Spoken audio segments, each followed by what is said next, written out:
Patrick Gibson will be our next speaker. And also he's brought along Tim Baker, also VP of West Bay Exploration. And I just want to say that the format will be the same. I know that Mr. Gibson is going to try to give a presentation, although now it's going to be more difficult because I understand that we don't have the right computer cable to hook up to his computer. So he's going to have to wing it a little bit, but he will be here giving his presentation without the use of the computer, I'm sorry to say. And then afterwards, though, you will be able to come up in the same format and answer questions. So we do, by the way, we have to be out of here by 10:30. I'm sure that won't be a problem. But if it starts lining up and your watch is getting to be near 10 o'clock, just kind of pace yourself. But we do have to be done by 10:30. Okay, Mr. Gibson, all yours.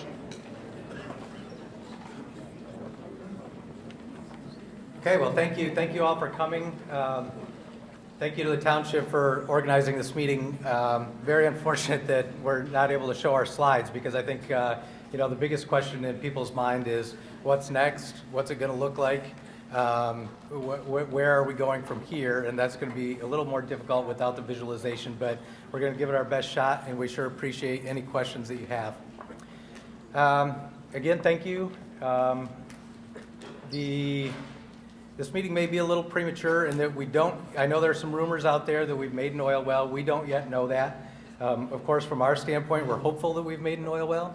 We will know in the next few weeks, but we don't know that today. So we're going to talk in some generalizations about what may happen. I'll tell you what may happen if we don't make a well is that the well will be plugged, the location will be restored, and we'll go on. So let me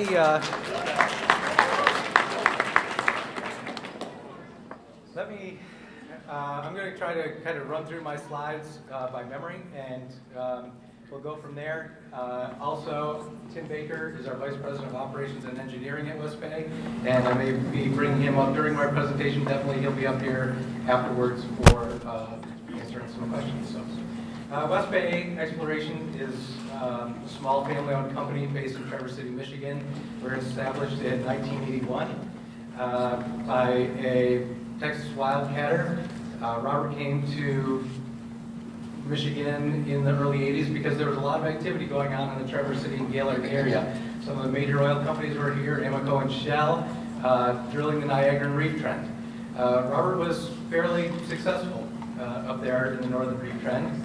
And looking at Chris's slide, if you remember, he showed the Michigan Basin kind of as a circle, these ancient seas that sat centered in the state of Michigan. And up here in Traverse City and Gaylord, on the northern edge of the sea, is where this exploration was going on in the early 80s. Well, our geologists are looking at that, or the owner of our company is looking at that, and he's saying, well, you know what, if there's production up here on the northeastern edge of the sea, or on the northern edge of the sea, then logically it would make sense that there would also be production down on the southern edge of the sea. And so, starting in 1987, West Bay started drilling wells in Wayne, Macomb, and Oakland County in 1987. So if you take, there's a couple things I want you to take away tonight, for sure. Number one being that this isn't new. And I'm probably going to say another dozen times, this well has nothing to do with hydraulic fracturing.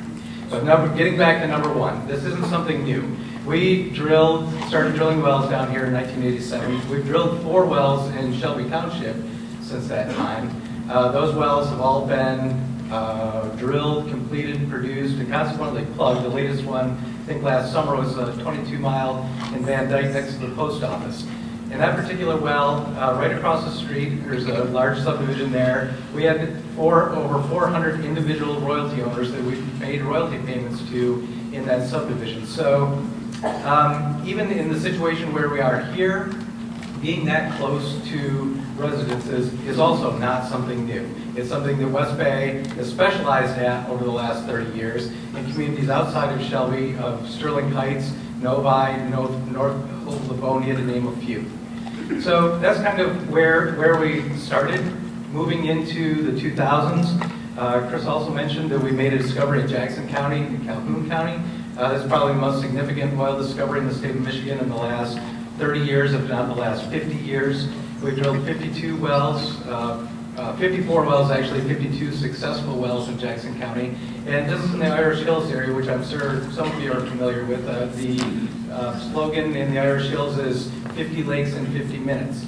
And I bring that up to also make the point that what we do not only here in southeast Michigan, but even more in a more rural area, there's still an environmental impact that we are very cognizant of, and that the state of Michigan, the DEQ, is also very cognizant of. So that's a little bit of the background of our company. Without slides, I'm going to skip over Michigan geology a bit, other than to kind of reinforce some of the slides that Chris had up there. Again, these were ancient seas that most geologists believe were a few hundreds of millions of years old. They're not dinosaurs that died that created oil. These were mainly very small single cell or a few cell organisms that ended up dying in the ocean, falling to the bottom and decaying. Over time, those were covered up with sediments, and the heat and the pressure of increasing sediments on top of them converted them into oil and natural gas. That oil and natural gas then is in the subsurface of the earth, and there's a lot of pressure there. And so the subsurface pressure is pushing that oil towards the surface, trying to get to a lower pressure. And so much of the oil and gas that was created historically, and by historically I mean in geological time, millions of years, hundreds of millions of years, not thousands of years, most of that's come to the surface and is gone. Or has tried coming to the surface, come upon some very porous rock that made it possible for that oil to migrate to Ohio, to move out of the center of the basin, up dip into Ohio, and a lot of that Michigan oil was produced there. So what we're looking for now in Michigan, and when I say now I'm getting back to our history, since the 1920s, is where that oil and gas has been trapped and was unable to migrate out the surface or migrate off to, say, Ohio. So in these traps, the basic fundamentals of it is that the oil is trying to come up and it falls into a dome-shaped structure. A lot of the wells that we drilled here in Shelby were Niagaran reefs. Those are just like you see in the Bahamas or the Great Barrier Reefs, these ancient reefs that had a dome shape to them. On top of that dome then, there's some material of thick, non-porous shale that keeps the oil from moving out. And so the oil is trapped there, and that's what we're looking for. That's what we've produced in Shelby Township for the last 25 years or so, and that's similar to what we're looking for today. A little bit different geology. We're in the Trenton Black River Formation is the actual name of the formation that we're in. That formation is a little bit deeper than the Niagaran, and the oil reservoir there is created by some fractures coming up from very deep in the earth. There were some warm hydrothermal waters that came up through those fractures and changed some of that limestone into dolomite. That dolomite is an excellent reservoir for oil. In fact, I brought a piece of oil core here to kind of give you an idea of what it looks like. Some people think that there's a river of oil that's flowing down there, or there's a cavern of oil that's flowing down there. The actuality, if you can see these small pore spaces that are in this rock, that's where the oil is actually trapped, and that's what moves out of the rock and into our wellbore. So in the Trenton Black River model, this dolomitization occurred sometime later. Oil, again, because of the pressure deep in the earth, was forced up through those fractures, and it was trapped up against the Utica Shale, which is too tight for the oil to go any further, and so it's sitting there, and that's what we're exploring for. In all that we do geologically, understanding what I've just said, and drilling now tens of thousands of wells across the state of Michigan. I mean, all companies have drilled tens of thousands of wells. And technology is as good as it gets. One thing that we still don't have technology to help us figure out is if there's oil in the reservoir without drilling it. So that is going to wrap us kind of back to where we are tonight, in that we have drilled the well, we have set our last piece of casing in the well, and unfortunately, because of the timing of the meeting, I can't tell you whether or not there's oil there. We will know soon. So we get to past the geology, and I'll talk a little bit about the drilling process. And right now, I will thank any of you who are within the immediate area surrounding that well, and tell you that I understand for 20 days that that's some pretty intense construction activity that occurred in your area, and I thank you for that, and I appreciate that. That 20-day period then with the drilling rig there. I'll tell you in general, how what was going on, how that works. So you saw that there's a big tower on the rig. That's called the derrick. The reason that needs to be so tall is because we have 3 30-foot length sections of pipe that are screwed together at one time standing in that rig. So it needs to be more than 90 foot tall to accommodate the height of the pipe. We use steel pipe as the drilling string that actually will turn in the hole and make the hole for us.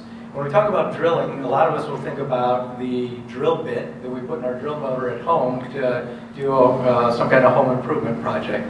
But in oil and gas, when we're talking about a drill bit, what we're actually talking about is more like a set of knuckles that is grinding off chips of rock and into the hole. In order to get those chips of rock back to the surface so that we're clearing the hole, we inject fresh water down the inside of the drill pipe.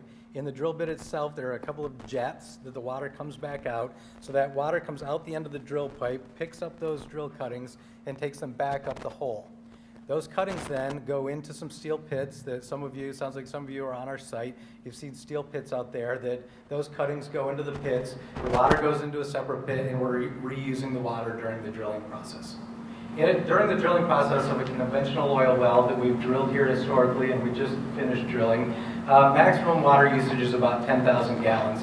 Some of the slides that Chris was using, in fact, the slide that he left up here at the end of his presentation, those still referred to wells that are hydraulically fractured, and the volume of water is much higher in those wells than what we're using here. So we began the drilling process, turning that steel drill pipe that I talked about with a bit on the end of it. And because we're still up in the area of the glacial till, and the young lady who talked about her residential well, the very last question I believe that it was, we're drilling this well in exactly the same way that her well was drilled, using the techniques that a water well driller used. We drill down until we're 100 feet below the base of the known water aquifer. So there have been, historically, thousands of wells drilled in Macomb County, well documented by the state, and we know exactly where the bottom of that groundwater aquifer is. So we drill 100 feet below it, and at that point we stop. We pull out our drill pipe, and we put in our first piece of steel casing. Steel casing's a fancy word for thick-walled steel pipe. We run that steel pipe from the surface all the way to the bottom of the well. I think I made a note that in the particular well that we're looking at here, I think we were about 400 feet, right at 400 feet we set the surface casing at. So we put a 400-foot piece of steel pipe in. When we had the pipe in the hole, we filled that pipe with concrete, forced it out the bottom of the pipe until the concrete came all the way back to the surface. So now what we have is concrete with a piece of steel inside of it, and then we sat and we waited for the concrete to dry. I'm going to remind everyone I have put some handouts out there on the table. If you didn't see those during the break, there's a description of this casing diagram that's out there on the table. After the cement dried on the surface casing then, we continued drilling with a smaller drill bit down the center of that surface casing. We continued drilling. In the case of this well, I believe that it was around 1,300 feet. To what we call our intermediate casing. So we drilled the 1,300 feet. Again, we stopped. We pulled our drill pipe out of the hole. We put in another 1,300-foot long piece of steel pipe that came all the way back to the surface. We injected cement down the middle of it. The cement came to the surface, and now we're talking about cement, steel, cement, steel. This is going to get tedious because I'm going to keep talking about cement and steel. Because we're going back to drilling. We're going all the way to 5,300 feet, which was the bottom hole of the well. We drilled to 5,300 feet, and what we saw there, again, not sure that we've found productive oil, but something that was at least interesting enough for us to say we're going to install this last piece of casing, 5.5-inch round steel casing, from the surface all the way 5,300 feet to the bottom of the well. As you may guess, we again installed cement down the middle of that pipe, brought the cement back to the surface, and now we have this multi-layered concentric casing string of steel and cement that ensures that there's no way that anything that we've found in the bottom of the well can come back to the surface, and there's no way that anything from the surface can get down to the bottom of the well. During the second stage of that drilling process then, as I said, we drilled the first stage using fresh water, the same as a water well driller would use, and bentonite mud, same as a water well driller uses. When we go to the next stage, because we're drilling through some salts, we have to switch over and use brine water. This is brine water that's been produced out of another oil well somewhere else, another West Bay well somewhere else. We use that water then to drill with salt water through the rest of the well. And we can verify with Tim, we may have moved over to fresh water again towards the end. So in contrast to what's been talked about in hydraulic fracturing, with the use of chemicals, with the use of high volume water, we're using fresh water, brine water, and bentonite mud in the drilling of the well. That got us pretty much to where we're at today. We finished casing the well last Friday morning. We broke the rig down. There are multiple parts to the rig. The derrick itself is truck mounted, but the motors and pumps and things associated with the rig are trailer mounted. So we got that stuff on the trailer and we moved it off to another drilling location. I believe then sometime Monday, I think we brought in a smaller completion rig. The completion rig is a truck-mounted rig. It's fully, all we need is the one truck-mounted piece rather than all those various trailers and parts. So a lot of you, I've talked to a lot of you, you saw another rig go up. I'm going to tell you that there's a big difference between what we do with the completion rig and what happened with the drilling rig. The drilling rig is a major construction activity. For safety reasons, to keep that mud circulating through the hole, we have to run that rig 24 hours a day. Now that 20 days is over and we're to the completion phase, we're only going to be working daylight hours at this point. That could go on for a couple of weeks before we may have to test multiple zones in the well before we're sure that the well is productive.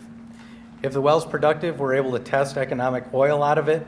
The next step that you're going to see is that we will temporarily cap the well. We'll remove that rig, and we'll start working on the infrastructure to take that product to an industrial commercial location where we can produce the oil and gas there, separate oil and gas there. That's where our tanks would be. Tanks was mentioned. That's where truck traffic would be. That's where noise would be. What's going to be left on the site where the rig was is a wellhead. And a lot of times I'll liken the wellhead to the size of a basketball hoop, about 12 or 15 feet tall, a set of pipes and valves, and then oftentimes a small garden shed that sits next to that. Inside the garden shed is a great big fishing reel. These wells oftentimes also make paraffin wax along with oil and gas, and we have to use that fishing reel to drop a tool down the well and cut the wax usually once a day so that we keep the oil flowing up the wellbore. What does that mean then that you're going to see? Well, you're not going to see either the wellhead or that small building. Landscaping around this well site is going to match the landscaping of the subdivision and the common areas around the subdivision, whether that be brick and iron gates at the driveway, and then a berm with trees, both evergreens and deciduous trees, and sod. It's going to match the yards other places very near to where the well's at. The only activity then is our lease operator driving a pickup truck coming in there once in the morning and once in the afternoon to check on the well.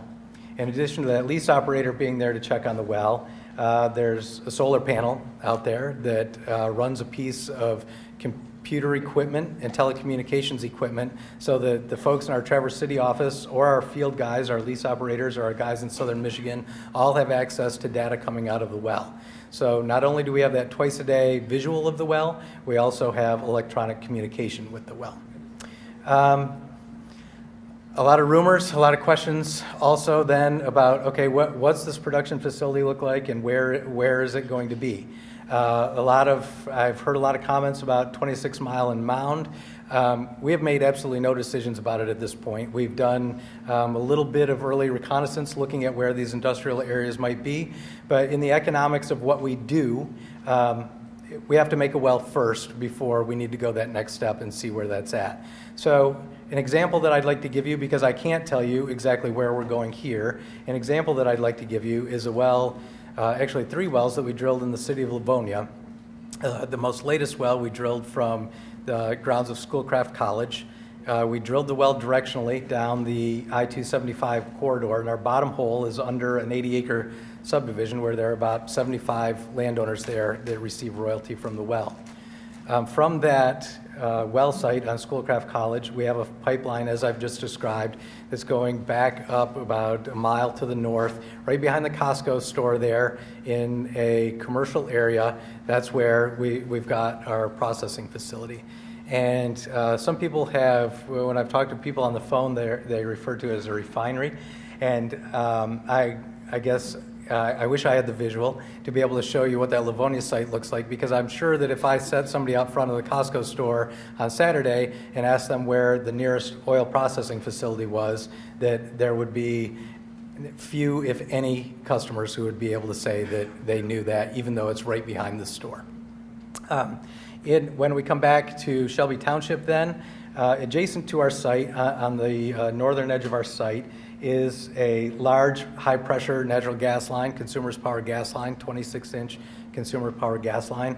We would put our pipeline right into that same corridor. So as far as some of the risks that were being questioned are concerned, that risk exists long before any of those houses were built in the subdivision. That pipeline has been there longer than the homes have been there. And so we're not adding to the risk by joining into the pipeline system and taking it some distance away to an area where we're not impacting you in the way that some of you have been impacted in the last 20 days by our construction activity. A couple last things that I'm going to mention. I wanted to make sure that it's very clear that everything that West Bay has done to this point, we followed the law exactly. We followed the permitting process exactly. We've submitted everything to the state and township that needed to be submitted. We received our approvals from the DEQ as the agency who has jurisdiction over our activity. So there hasn't been anything here that we're trying to bamboozle you and run in and drill a well. I've spoken at Shelby Township on several occasions. I've spoken in Oakland County in some open meetings that were publicized in the 3-county area. On many occasions, we've spoken in Rochester Hills and Auburn Hills. And so from my personal point of view, I would ask that you respect that, and I can understand that you have some issues maybe with the way that the law works, and you have some questions about that. I may be able to answer some of that. I definitely can answer those questions about oil and gas leasing and compulsory pooling, whatever mineral right severability, all of those questions that you have. Tim's here to answer questions as well, and it looks like we have a laptop, so I'm not going to go through the whole presentation again, but I just want to go through a couple of quick pictures, okay? Where am I here? Oh, no, I lost it.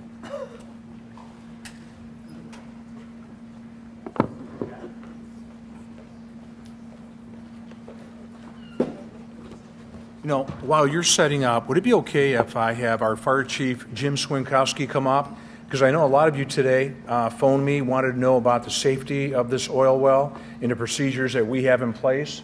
Chief, if you could come up maybe and just spend a couple minutes and talk about the procedures that we have in place. Thank you. Good evening. Yes, I heard some questions earlier. Obviously, we're trying to get up to speed like everyone else here. We do have an open line of communication. I've been working with West Bay and with their site managers. We have been on site. I know earlier somebody was talking about fencing and site security. They do have a security guard on site, and they were putting in a fence around there because that was obviously a big concern of ours. Going forward, there will be reporting to the fire department. We will be there every day because I know that there's the possibility of using some dilute hydrochloric acid if they need to clean out as they drill, which is a common practice. They do it in freshwater well drillings. All of that has to be reported to us ahead of time. So anything going forward, we will be working with them to ensure compliance, safety for everyone in the area. We are going to be putting that information up on the township's website. Anytime I get information from them, I will be putting it up on the website so you guys are all aware of what's going on and what the next step is in the process. And like I said, we've been there and we're working with them. The fire marshal, they are reporting to us now. We have been on site dealing with their, making sure they got their proper postings, proper security, and as best that we can do to monitor the situation, we are. And they do have cell numbers for us for 24/7 for reporting as required under the fire code and the state regulations. Thank you, Chief.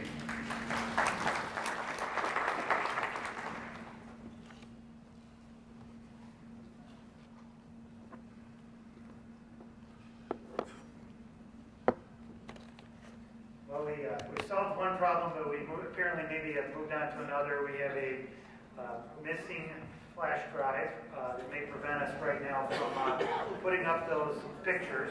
But I think what we should do, though, in the spirit of keeping this moving along, our format, as we discussed earlier, will be to ask your question or questions, and then take your seat, and those questions will be answered to the extent possible. I'd ask you to just stay in line here behind the podium, and we'll move in that way. Mr. Gibson, while the line is forming, my one thought is that I spoke with Tim Baker a number of times during this process, and it seemed 2 weeks in, he thought that you folks would have an idea as to whether or not this would be a productive well.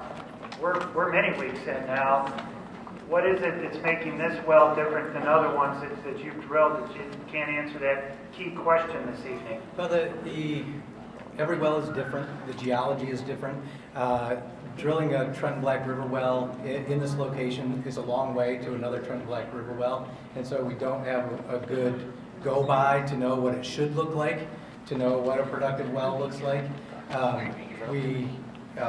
It's easier for us when we drill a well that is immediately, we understand that it's productive or not. Either way, it's more expensive when we have to test it for longer, but occasionally it does take longer. Okay, thank you. We are going to move to the question stage, and a frequent guest at our Shelby podium is up, number one, I see. Mr. Churchill, I'll remind you of the rule here. We're going to ask our questions and then do our best to get those responded. So go ahead and ask your question, sir. Thank you, Mr. Ron Churchill, 52-811 Mound Road, and most of you here know me. One question for the company. After everything is said and done here, I just want to say this. Did common sense ever tell you that maybe residents wouldn't go for this right in the middle of their freaking houses?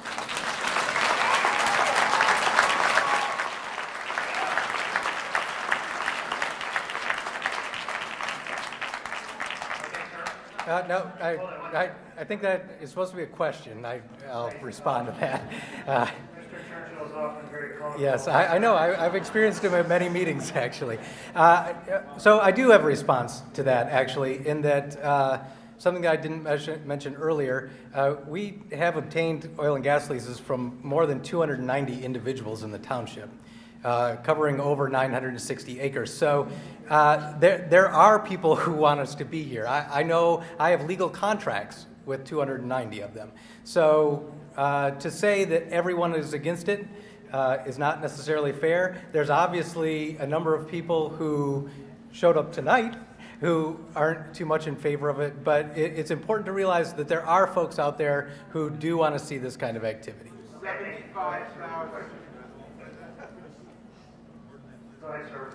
Joseph Malsky, I live on 56351 Copperfield Drive. I'm one of those residents who were solicited a few times to sign the lease, and I have a question for you. Two questions. Part one is, do you live by the oil rig? The question number two is, how many people in this place know that you solicited people for drilling horizontal wells from that site, and does that our township has a right to inform all of us? Because this is not just the one oil rig.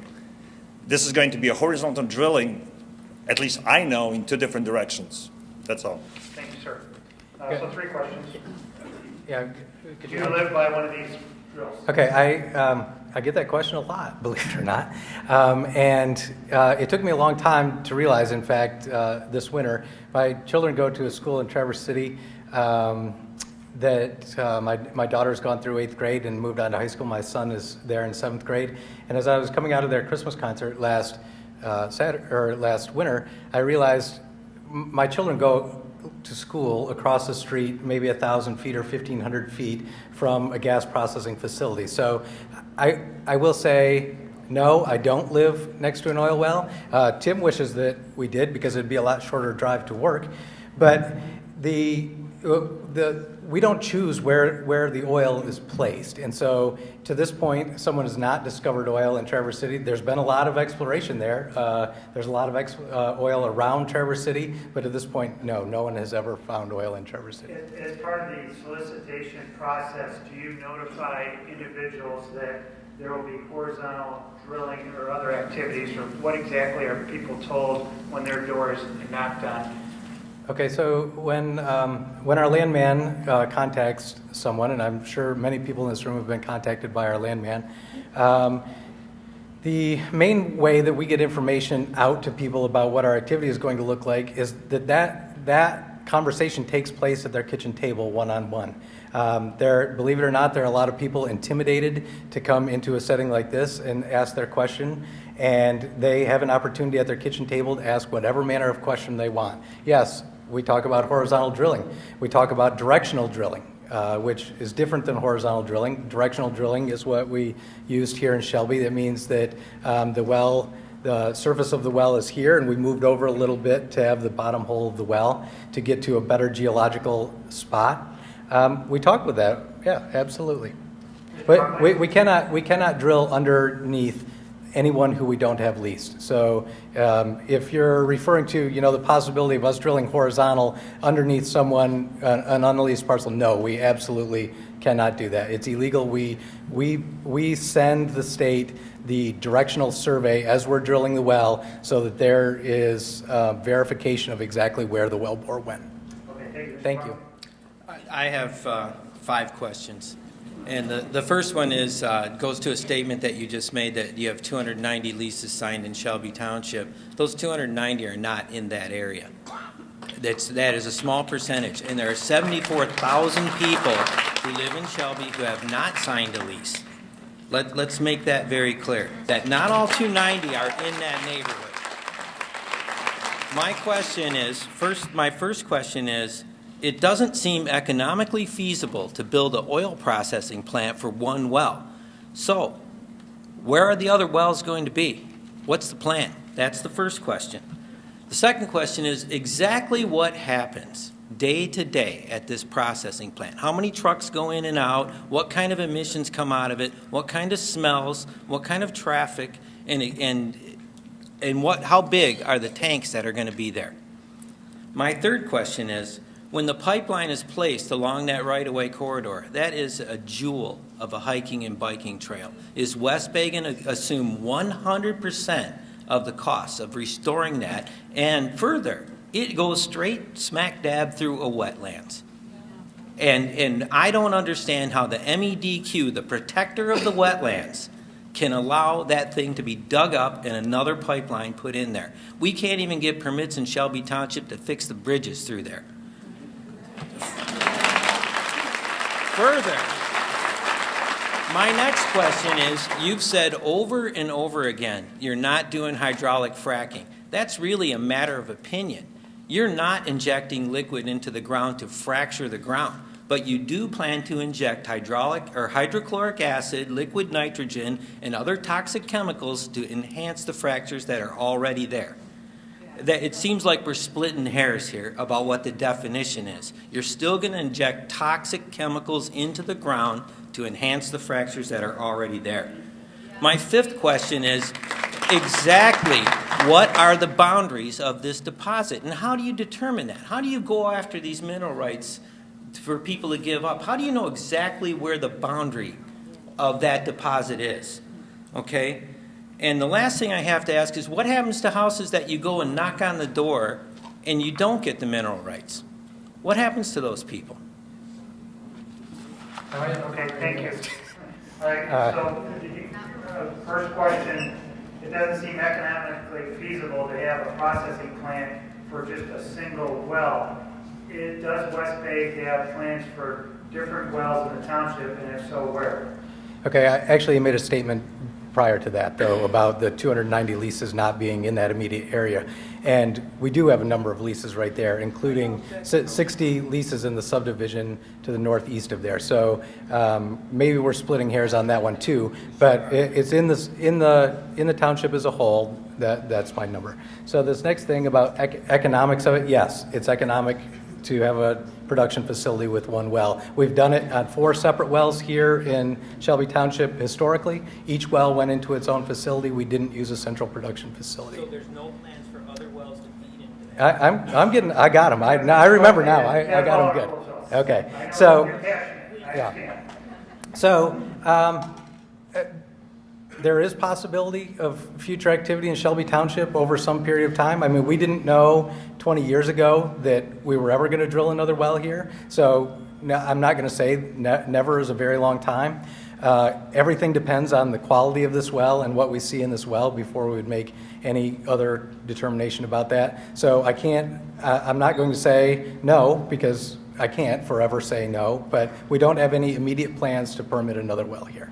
Will you describe to us, because I know that the picture was not available, but what does a processing plant look like and what type of activities surround them?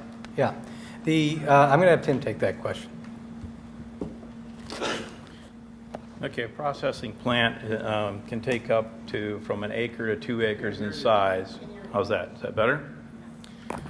And a plant would consist of 2 to 4 400-barrel tanks, a separation device. In fact, there's one, older style one next to Kmart just down the street over here, but it's a device that separates the oil, the water, and the gas. Then you would also have a loadout facility for the trucks to come in. The trucks are approximately the same size that serve your local gas station. Those trucks would be timed to come in and leave at times where there is the least amount of traffic. We look at school, bus traffic, and all that kind of thing to try to avoid all that type of stuff. A little bit about that facility. There's groundwater monitoring around that facility. We monitor that facility for the life of the well, report that to the MDEQ. We are not required to, but we have put groundwater monitoring wells all around this drill site. We will also be sending that information to the MDEQ. We also have no problem sending that to the township as well. We have air quality monitoring devices. All of the tanks will be underlain with plastic. West Bay pioneered many of the requirements the state now has in place by rule in terms of secondary containment under all vessels and equipment. We have video monitoring of the site. We have remote telemetry. In addition to people coming in and out, we can make adjustments to that well from any place that we can get an internet connection or a phone connection of some sort. So we really closely monitor that. The natural gas pipeline that's referred to by consumers in the easement runs along a hike bike path trail that connects our community to, among other things, Stony Creek Metro Park. The bridges that you heard about are bridges that the township is seeking permission from MDEQ to restore and put back in better usable condition.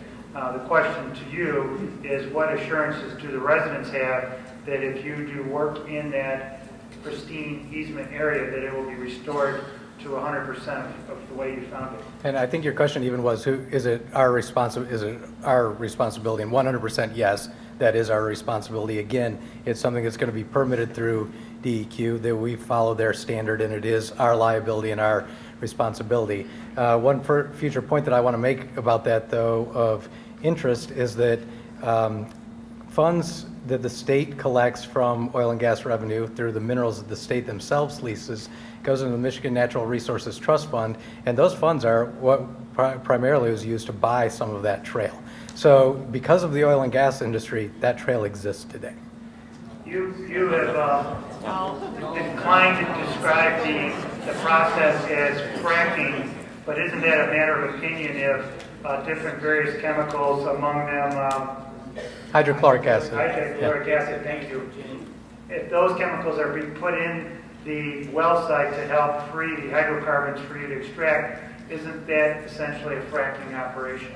It's not. The hydrochloric acid that we use in the completion of the well is to clean up what we call skin damage in the well, damage that was done to the edges of the rock during that grinding process of the drill bit, and the bentonite mud that we use being caked against the side of it. We're not creating new fractures. We're not opening fractures with the hydrochloric acid. We're cleaning up what we did to the well bore. It's exactly what happens in water wells. A water well driller, if you start having problems with your water well, he's going to come out to your house and he's going to drop some hydrochloric acid tablets down your water well to clean out the screen at the bottom of the pump. The boundaries that you talk about when you seek to get a lease, how do you determine whose property would be over the projected area where the oil is extracted? How's this map, so to speak, configured? So there's two separate issues there. The first issue being that the state requires a 40-acre drilling unit for the drilling of the well. So the first thing would be that we need all of the leases in the 40-acre drilling unit. Outside of that, then, the reservoir obviously isn't a square 40 acres. We use the seismic data that we collected originally when we ran our seismic tests. And then we also use pressure data that we collect after the drilling of the well during this completion phase that I'm talking about to help and determine what that reservoir size is as well. Generally, more than likely, the royalty owners that end up getting paid are something larger than a 40 acres. That's not just the 40 acres that ends up being what we determine to be underlain. But the specific question was, what are the boundaries of the deposit? That was the specific question. Do you know how to get the boundaries of the deposit? It seems objectively difficult. Well, let me elaborate a little bit. Take a wild guess. When we run seismic, that gives us an idea of the extent of the feature, but we never know how much of that feature is filled with hydrocarbons until we actually drill it. Some of these features extend further than we think, but there's no way to tell until you actually drill it and identify where that is, and then identify the fluid contacts within that feature. So it's just a difficult question to answer. We don't really know until we drill the well, and that's where we're at right now. We're just completing it. So we're just trying to determine where those fluid contacts are. What happens to folks that are in that zone, so to speak, of the fluid contacts and in the boundary, but choose not to sign a lease with you? Well, in the case of the 40-acre drilling unit, we have to have all the leases, and so all of those folks are going to get paid royalty. Outside of that unit is a voluntarily pooled unit. Basically, we're saying, to the best of our knowledge, we're producing your minerals. Would you like to be paid for their extraction? It's up to you if you choose to lease. We would like to have you leased, and we'd like to have you paid for your minerals, but if you choose not to, that's up to you. Okay. Yes, sir. Maynard Messner from 53. Maynard Messner from 53447 Franklin Drive. I'm between 24 and 25 Mile Road between Mound and Shelby. We're not directly in the area, but all of our lakes in our area are spring fed, and I'm wondering if they have some kind of a problem there, and chemicals are released into our spring fed water, and it kills the fish. Kids can't swim. You know, it might sound kind of selfish, but you know, I kind of like looking at the kids and the wildlife out there.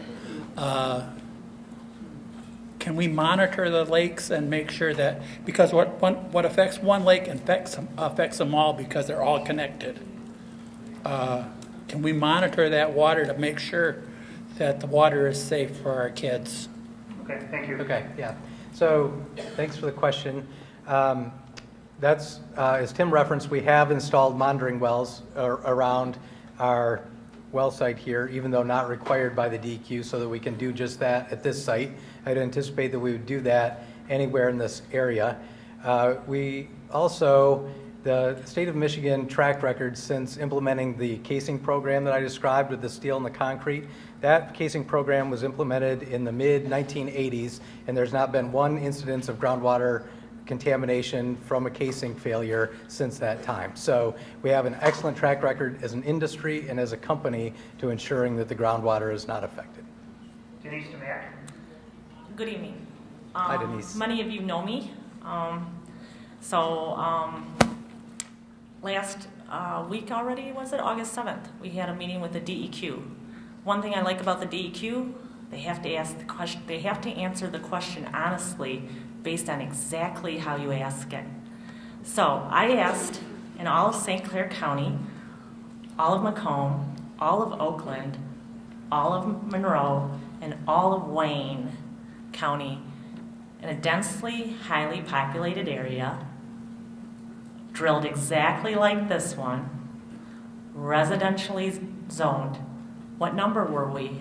And the DEQ OOGM, he had a pause, and he said, "You're the first." Wow.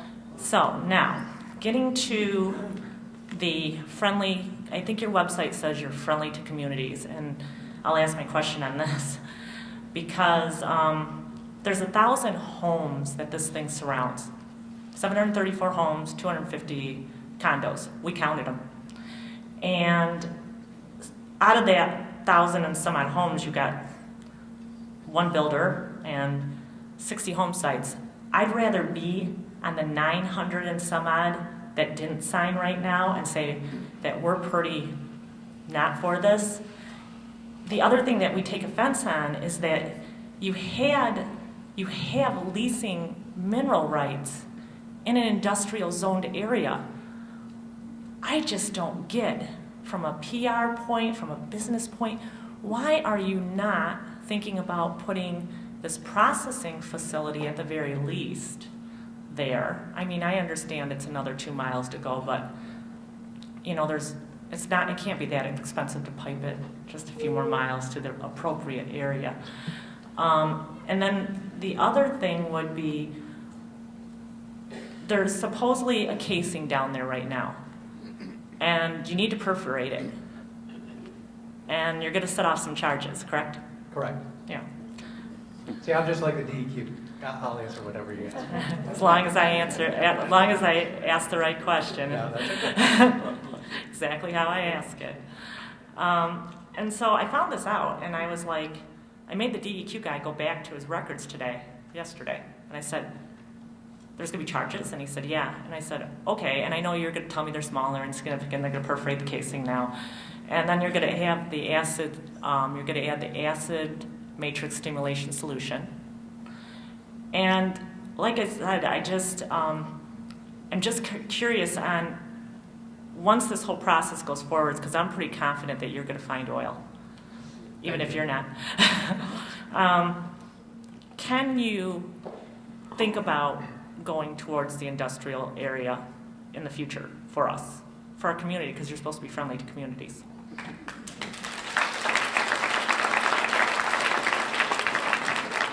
Okay, I'm not sure of a question really, Denise, that came out, but I will respond. And thank you for putting on this meeting. Thank you for encouraging the township to have this meeting, Denise. What I can say is, yes, absolutely. Our production facility is going to be somewhere further away in the industrial area, just as you asked. Yes, absolutely. As to the question of why was this the first well, why was this the location? For the geophysical work that we did, this is the best looking geophysics that we had. This looked to be our best chance of making a well. Some of the areas that we've looked at where we've taken leases that you've referenced, maybe not quite so strong. And so to take our best shot first, this was the location that we chose. Mr. Jajo? Norm Jajo, Shelby Township. Got a battery of questions here. Let's start out with your seismic readings. Were there ever any permits required for doing the seismic testing? If they were, when were they permitted? If you've got a number of questions, is it okay if I answer them, or Right. can I answer him if he's got a number of questions, or do you want me to wait till he's all I done? think we better wait. Okay. Things All right. start to go sideways Okay, sometimes. all right. Now, you have been talking about royalties. How much are you going to be paying, in just a ballpark figure, to these people that are going to supposedly get the royalties if there is gas and oil? And the same thing with the MDEQ. They get some monies out of that too. We don't know how much that's going to be. And another thing I would like to, for a point of interest, for years we lived in Warren. At one time, this happened probably in the late 70s, early 80s, there was a pipeline. It looked like it was like you were talking your facility, your processing. It blew. I mean, it blew like crazy. We lived over 1.5 miles. All of a sudden, I looked out on the window, and the light coming from this flame that was shooting up in the air, I thought my neighbor's house was on fire. I went outside, and I could see the flames shooting up. They couldn't do anything until at least 24 hours, until the line was purged, because it was all full of the natural gas that was at this station. After this happened, we took a ride down there. It looked like scorched earth. The homes there were all scorched, and I mean, they're basically uninhabitable. The fences, they were just kindling ashes after this. What are you going to do if something like this happens to us? Are you, as a company, being bonded? And another thing I'd like to know, are we privy to the people that have okayed for the drilling under their properties for the mineral rights? Okay, thank you. First question was the seismic testing, and was that permitted, and who is that permitted through? The seismic testing that we conducted in this area was conducted on county roads and was permitted through the county road commission. I'm not exactly sure when those lines were run. Some of the lines could have been lines that we ran, even 15 years or so ago that we used to build this prospect, but definitely some of them were run within the last 3 years. What kind of royalties do homeowners should they expect? So the oil and gas lease offers the mineral owner 1/8 of production out of the well. So all of the production that we make, the royalty owners that are being paid out of the well all share in 1/8 of the production. 1 out of every 8 barrels that we produce goes to the royalty owner. So then it gets broken down into the size of your property. It's based on surface area, assuming that your mineral area is the same as your surface area, and that will determine what your royalty is. So in the case of a residential lot with a good producing well, could be maybe $400 or $500 a month. If there's more sizable parcels, then it can be thousands or tens of thousands of dollars a month, based on the size of your parcel, how much oil we're producing, and the price of oil. What kind of revenues does the MDEQ get, if any, from this process? The MDEQ doesn't collect, except the state collects a 6.7% severance tax on all of the oil. No, it's a little bit different on gas and oil, but it's in that ballpark for both. But that goes to the state general fund. There's not something that gets paid directly to the DEQ. A situation was described where there's a catastrophe at a site. What type of bonding or insurance requirements, if any, does your company undertake to do this? Yeah, I'm not familiar with that particular situation. Our company is bonded through the state for all of the wells that we drill, all the facilities that we have, and of course we also have our own separate liability insurance on top of that. I think one difference in the situation that you're describing and where we're at is that the volume of product that we're dealing with is not the volume going through a 26-inch pipeline. It's not the volume going through a large processing facility. It's something that is a smaller amount of material. In a worst case catastrophic event, it's not something that blows up nearby homes. It's something that is contained within our site and within our facility. Next, Mr. Randazzo, our chairman of our Veterans Committee in the township, decorated veteran that frequents many of our meetings. Mr. Randazzo. Thank you, sir. I don't even know where to start with you, to be honest with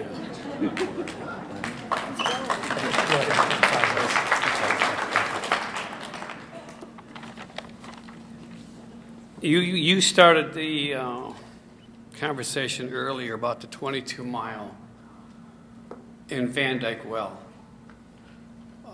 I have a contract on that well dated April 1988.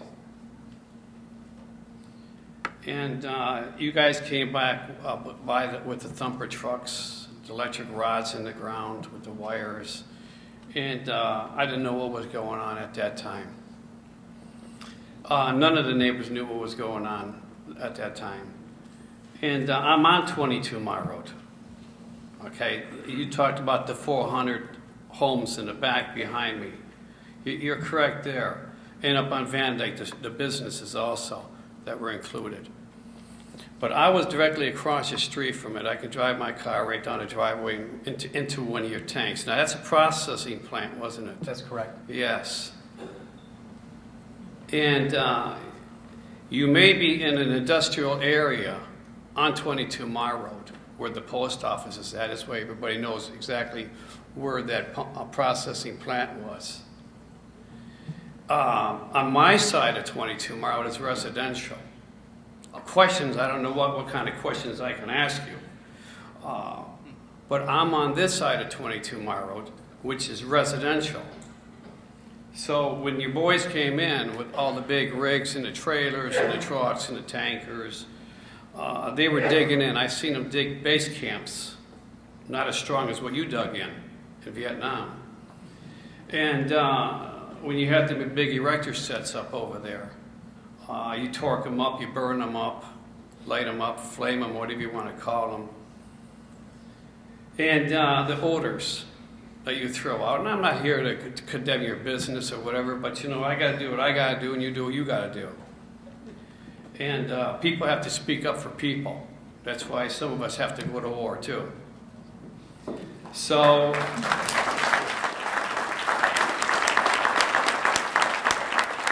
that's the reason I'm here, is not to criticize it, but just to get the truth out to a lot of these residents here. Now, I don't know, are you putting a processing plant on that one particular spot? Okay, no, exactly. That's not the answer. No, hold on. That's only one question. Okay. That's one question. Now, I noticed the processing plant across the street from my house now. It's all fenced off yet. You didn't take the fence out of there because the landlord didn't want the fence taken down. He suggested leaving it up with the barriers and the trees. It took a long time to get them trees to where they're at, though. So they weren't that big when you put them in. And it's very, very embarrassing when you live across the street from that plant. I mean, from here to that wall. You know, I don't know where you come up with 400 feet at. I know you had a plant, another well over at Eisenhower High School back then, on 25 Mile, right down the street, correct? I'm not supposed to answer, but I'm going to ask Tim to verify that. Tim, that was Eisenhower. Okay, well, I want to make sure. We'll add it to the list of questions, Mr. Randall. Well, the thing is, I want to make sure, because on my lease, I have another company, Electrical Services, in Marysville. That's on my lease also. So I don't know if some of these things pertain to you or Hilden or Trinity, because I got all these papers. Well, actually, I gave it to Mr. Huth, copies of them all. Maybe I shouldn't have said that, but I have many wildcatters come knocking on my door wanting me to sign their lease. Forget about your lease. And then they went into the Ford property and were drilling in there. They want to take my garage down and put one in my backyard, run a point down to cut you guys off. No, I mean, all kinds of things go on when you live near one of them things like that.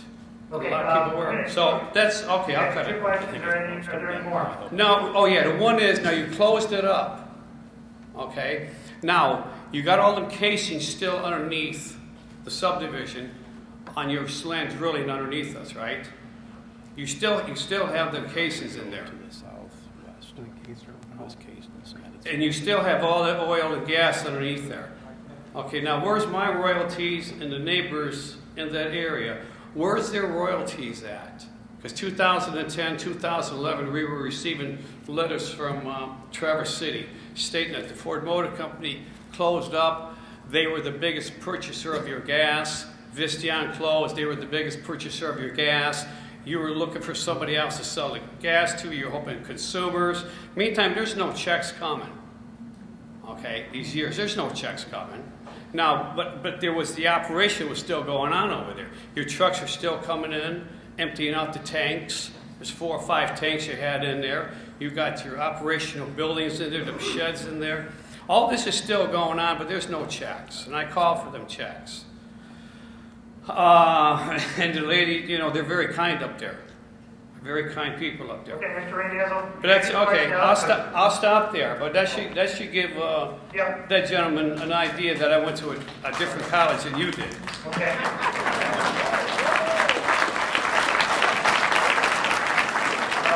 First question: is the processing center going to be at this site? The answer is no. At the well that we're drilling here, the processing site will be some distance away. You're absolutely correct that that was a one-well facility that was built at that site, and that it was the processing facility for that well. Was that your company's operation that he's referring to? That was our company's operation. There apparently were another number of other operators that were both obtaining leases and maybe drilled a well there. We did drill a successful well near Eisenhower that we also drilled, but Denise, I think that Mr. DEQ just found number 2 of who we had a well drilled very close to his house. Well, I will say that I think Mr. Randazzo actually is not at the Eisenhower site. I think he lives near a site at 22 Mile Road, west of Van Dyke. Yes. Is that your site too? That is. Okay. And then his question is, were there casings, when the operation ends, is there casings of some sort that are left in the ground? Yes, the casing is left in the ground and cemented to surface because, as we mentioned earlier in the discussion, when we cement these concentric strings, they're permanent. So when we're done, we fill those strings with cement. In the particular instance that you were talking about, one of our competitors leased Ford Motor Company. We were actually taking gas to Ford from that well, and then they tried to get a well in the same feature, and they were unsuccessful. The well was online for some years, but at a very small rate. You may have been in the well that was unsuccessful, which may explain why you didn't get royalty. I'd have to know, the exact placement. I'd have to pull the file and see how that unit was constructed. I just explained to you. I did talk to Traverse City You several did? times. Okay. The reason why is because, or the question is, are you still going to draw? That well is plugged solidly. The landowner actually controlled the landscaping. We tried to actually put larger trees in there and a bigger mound, but that's why the site is as it exists, and he wanted to retain all of that. All right, thank you. Yes, sir. Hi there, guys. My name is Jeff Bednar. I live in Shelby Township. I actually am just to the east of Nino's property. So, got a couple questions for you pertaining to the well head and then also at the processing facility. Can you just describe what happens at the wellhead or the processing facility with regard to gases or other liquids that are other than the oil? And is anything specifically burnt off? And if so, for how long would that be occurring? That's question one. I know I'd love to be able to just go back and forth too, but that's not the rules. So, all right, my second one would be same thing, both at the processing facility and then also at the wellhead. What about noise? My father-in-law has a gas well on property up in Antrim, and it does make noise. But luckily the deer don't seem to mind, at least for me, so that's good. But I do think that if there's noise of any kind in our neighborhood, that my neighbors are going to complain about it. So I just want to know if there's any noise at all. Third question, if the installation of a pipeline in consumers' right-of-way were to cause, for whatever reason, Shelby Township to have to vacate their easement there and have to abandon the hike-bike path, would you still do it? Would you still pursue that pipeline? And then my last question for you is, would you guys support common sense reforms to the state of Michigan oil and gas laws that would increase transparency, improve communication to the public, and give reasonable local control to municipalities located within urbanized areas of the state? Okay, thank you, Mr. Bednar.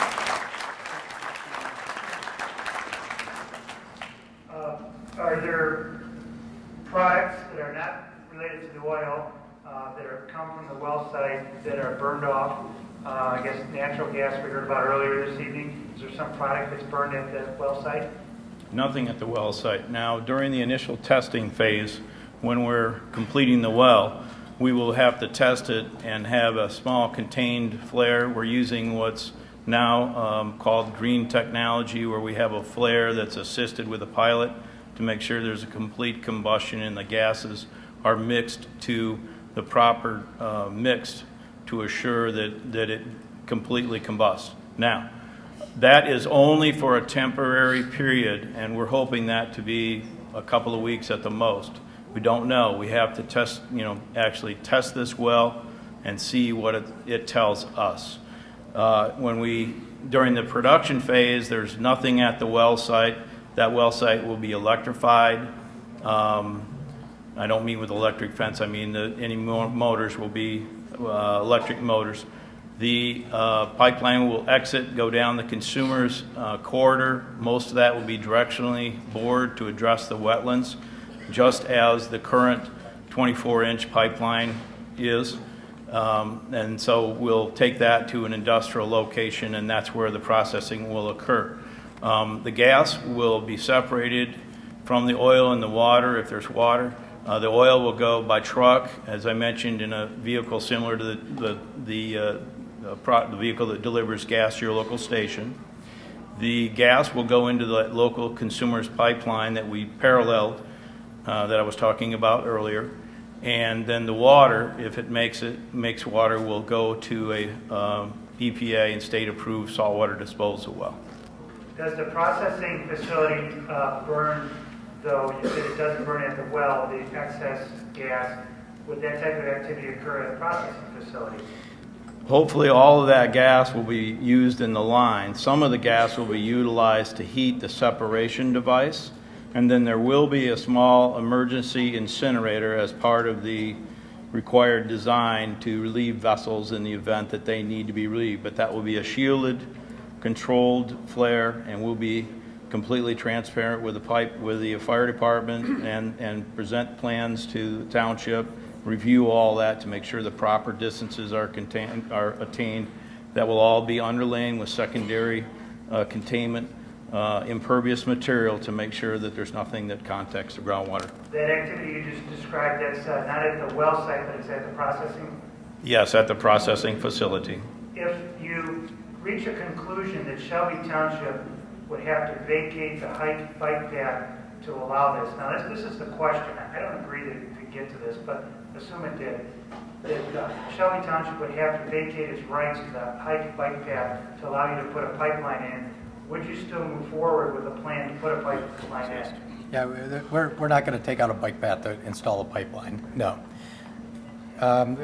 One more point, though, about the flaring is that that product's valuable. Natural gas is valuable. It's in our best interest to get that natural gas into the local pipeline system as quickly as we can and sell the gas. So as flaring is concerned, we're looking to sell it, not burn it. And so that's not something that's going to be taking place over a long period of time. Would you support common sense legislation that would allow the local municipalities to have more say in the regulation and control of your industry? We're always interested, as it does say on our website, in being a good neighbor in our communities. We're always interested in joining into discussions about people's concerns as it relates to our industry. As I said, what got us here today is us following the regulation as it stands, and we're interested in following regulations, whatever they may be. Thank you. Yes, sir, you're next. My name is John Vermeulen. You know what, you're right. I thought he answered that. Thanks. Just 1 second. With respect to the noise at the site, when it's in the well phase, what would residents expect? I think when Tim was referring to having electric motors, if there needed to be a motor of any kind there, so that there's not a gasoline or natural gas motor going, that's to say that it's dead quiet. There's not something that's running at that site. There's no noise at the city. Okay, yes, sir. My name is John Vermeulen. I'm a resident of Shelby Township, and I live on a lake in Shelby. I am just to the east of Shelby Road. I'm concerned about this for the people who live in the area, as well as in my own backyard. I mean, this is not that far away. I'm very concerned about the water and the quality. And, you know, I'm still kind of at a loss to to see why a company like you must see a lot of money in Shelby Township to come into a residential area with high property values. It's an upper-end community in this county. And I'm looking at the level of risk with respect to the health, air pollution, water pollution, the environment for the kids who play and crawl around in the fields nearby, the issue of air quality. These are things that concern me, and I have serious questions about how the state even establishes and who they consult with. Is it a company like you? But importantly, how do we trust your company? I've never heard of your company before.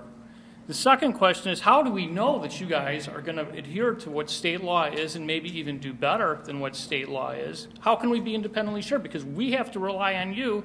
I've never heard of your company. How many times have you been sued? I'd like to know that in any county in the state of Michigan. And the other question that I have is, have you ever entertained our politicians? Have you taken them out to hockey games? Or anybody with your company? Have you made any... Have you made any contributions to any of their PACs? To me, I think integrity is very important to the people who are attending this meeting as well as the other people who are not here. The media is present, and I'd like to have answers to those questions. Thank you. Thank you. So a number of questions. How do they trust you? I don't think that I can more strongly reiterate how long we've been active in this community. So because you haven't heard of us, I think that actually says something about the way that we do business, is that up until 20 days ago, you didn't know that West Bay was producing wells in Shelby Township. That lets you know about what our impact is after that construction phase is done. We've been here, we've been producing wells here for a long time, and nobody in this room realized that we were here. So doesn't that say something in and of itself? I don't know where you find your level of trust. The township hired a third-party individual to speak here tonight. That individual makes his living by making these presentations. How do we trust him? Everybody comes up with their own level of trust and how you get to that level. I wanted to be here tonight to be as transparent as absolutely possible, to answer your questions, to give you a better level of trust. There's nothing that required us to be here tonight, and that's how we're working to gain your trust. The question was, quote, how can we rely on you? And I think maybe in terms of even calculating a royalty or determining things like that, what safeguards do the residents have in terms of that have made a relationship with you? I guess specifically in terms of the royalty, when a landowner receives a royalty check, the volumes of oil, gas, and natural gas liquids that they're being paid for, the volume is there right next to the price. People can verify those prices on stock market indexes. They can verify the production with the production that we supply to the state. And what officials, politicians has your firm donated to? Our firm is donated to no one. Individuals within our firm, as with any individual, I'm not aware of who they all may be. If they do, I can't answer for the individuals, but I can say that our firm doesn't donate to politicians or go to hockey games. Yes, sir. Yes, my name is Farrell Boncali. I live on Whitby Way on 25 Mile Road, right in the corner. I'm within a half mile of the facility. I want to thank both presenters. I know how to drill an oil well, and I know of all the catastrophes that could happen. One of the slides that got to me was the diminished property values within a half mile, which I am. What benefit am I going to get? I guess I'm a selfish old man, but I just want to know what's in it for me.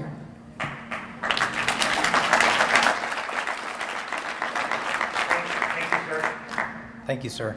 I'll take the property value question first. Over time, we have done studies on property values, properties in areas surrounding our wells, and we have not seen significant drop in property value, any drop in property value because it was in proximity to our well.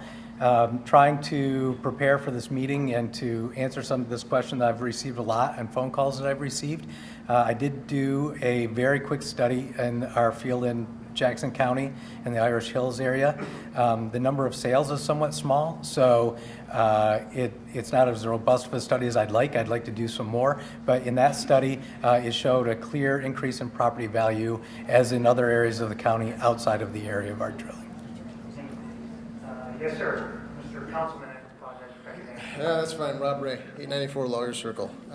Thank you both for being here tonight. I appreciate you taking the time. My questions as concisely as possible. Are leases that are signed private or public knowledge?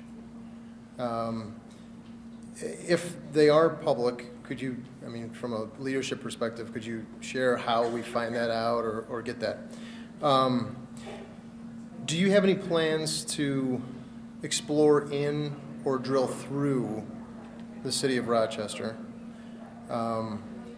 Regarding the horizontal or the directional drilling, could you confirm how many different well holes, I believe that's the terminology, have been drilled from a single pad?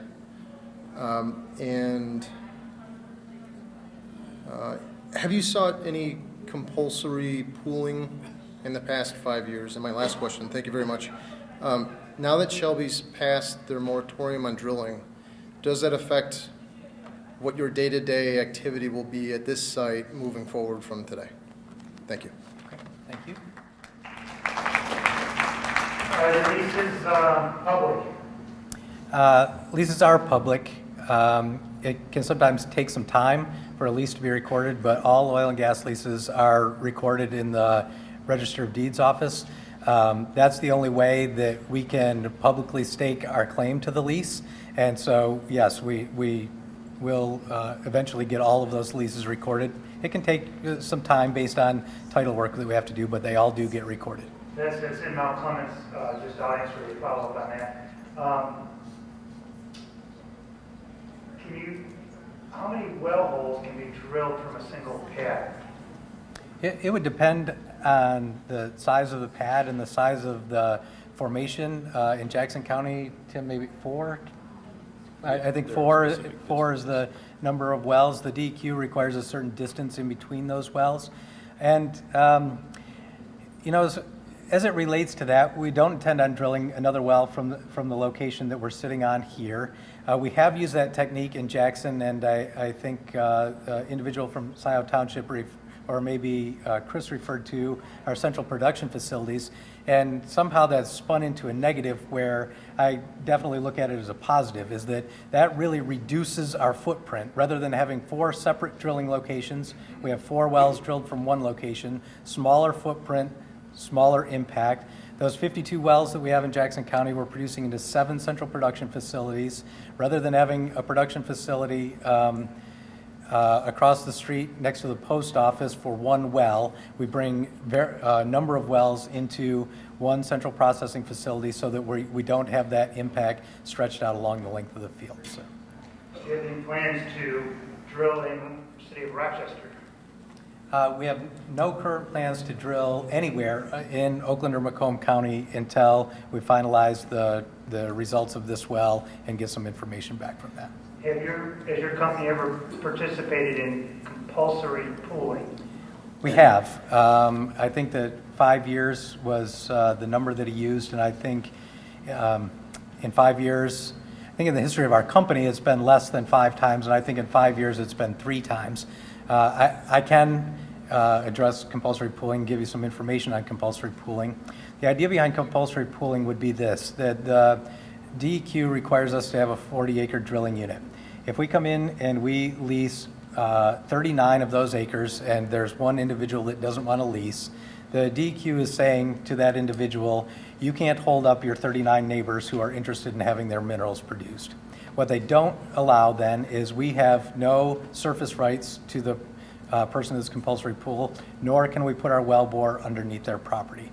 So in the cases where we've used compulsory pooling, in the most recent case, and there's somebody here that wrote me a letter and asked me for it, and I sent it to him, but we just completed a compulsory pooling case. There were two two landowners, a father and a son, who we could not come to terms with, both for financial reasons, not because they didn't want oil drilling. In the previous case, in the city of Livonia, I think that the number was 5, and all of those were based on the fact that we could not find the owners. I mean, we have a deed in the Register of Deeds office. We're trying to track them down by every means possible. We couldn't find them, and they ended up being compulsory pooled. Shelby Township passed a moratorium last night that requires future drilling activities for a 6-month period to be only in an industrial zone. Has your company taking a position with respect to that? We have not. I've not seen the moratorium yet myself, nor have I sought legal opinion about it. We have, it does not change our plans with the current well. Thank you. Mrs. Krempa? Hi, Laura Krempa. I live on Hawthorne Drive South in Creekside, right behind the well site. My first question, we talked... I'm sorry, but I think the other microphone... Okay, sorry. Yeah, there you go, better. My first question, you talked a lot about leasing. My first question is, why was not anyone on Hawthorne approached about a lease? My second question is in regard to the Irish Hills, Jackson area, because there are, approximately 60 wells there. I think you made it sound like those wells are all in just a couple of sites. If you could just clarify that, actually how long the line is that the wells are at. Yeah. And how much is the bond that you have for? Okay. Thank you. Hawthorne is the street that runs directly north of the well, residential street. And the question is, it seems that none of those people were approached regarding the royalty. The specifics of our leasing activity in that immediate area were somewhat driven by the surface location. We were leasing in the subdivision just to the east of you before we leased the surface, as I remember it. When it got to the point where we had enough leases put together to drill the well, that's also part of the economics of what we do, is that we pay lease bonuses when we buy leases. And so we needed to test the concept before we go back to leasing. If the well is productive here, I would assume that we will be leasing in your subdivision. Could you explain the Irish Hills situation where there's 60 wells? What type of, are they close to each other? Yeah, there's 52 wells, and I believe that it's about a 13.5 long mile trend where there are 2 larger lakes that are encompassed within inside of that trend. We're on the north and south side of both of those lakes as well as in the middle. And so I don't know exactly what it would work out to, how far apart the wells are, but there could be, as I mentioned, 4 wells on one pad. There could be as much as half a mile in between wells. Okay, thank you. Yes, sir. Hi, my name is George Schutz, and I live in Briarwood Condominium Development on 25 Mile. And we love it there, by the way. I'd like to make a couple comments, and then after that I'll have a question. And one of the comments that I'd like to start out with is I don't think anybody here doesn't want clean energy. From that standpoint, I think we're all on the same page. On the flip side of that, I've been a businessman all my life, and I know and believe, at least in my heart, that there were a number of meetings before you ever came here that vetted the opinions of what the development would take, what the community would be against, and those were done with your company. And I believe one of the reasons why we didn't get advance notice is because of the fact that you knew there would be an uproar prior to it, so there's not much we can do about it after the fact. I also believe that, and it's really troubling to me, that some of the local township people had to know about this. I mean, this is not a secret. This is something that people have to know.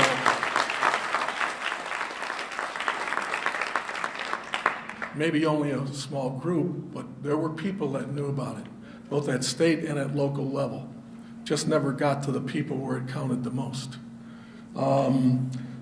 The other point I would make is a personal one, okay?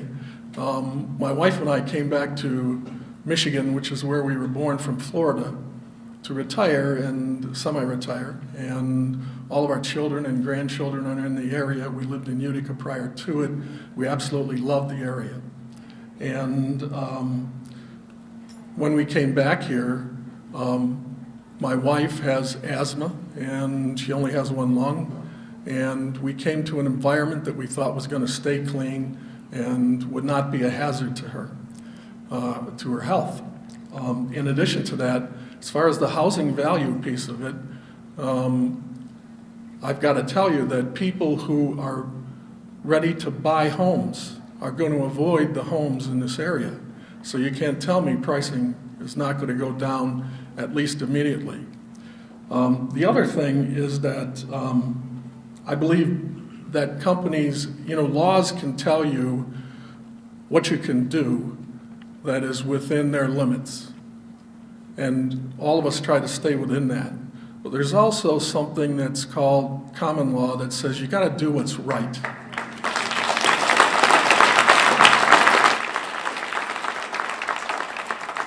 And any of you that thought that you could build or drill wells 450 feet behind somebody who paid $350,000 or $400,000 for a home or more, common sense would tell you different. And I know you gentlemen are bright people, and you know that, okay? So there's more than just dollars here. There are people involved in it. The two questions I have is, number one, who's responsible for the liability if something does go wrong environmentally? Is it Shelby Township? Is it your company? Is it the state? Or is it going to be us? The second one is this going to affect the structural, have you found any structural damage in any of the homes as a result of it? And what about things like homeowner policies? Are they going to decline us because of what's around us? Thank you, Mr. Schultz.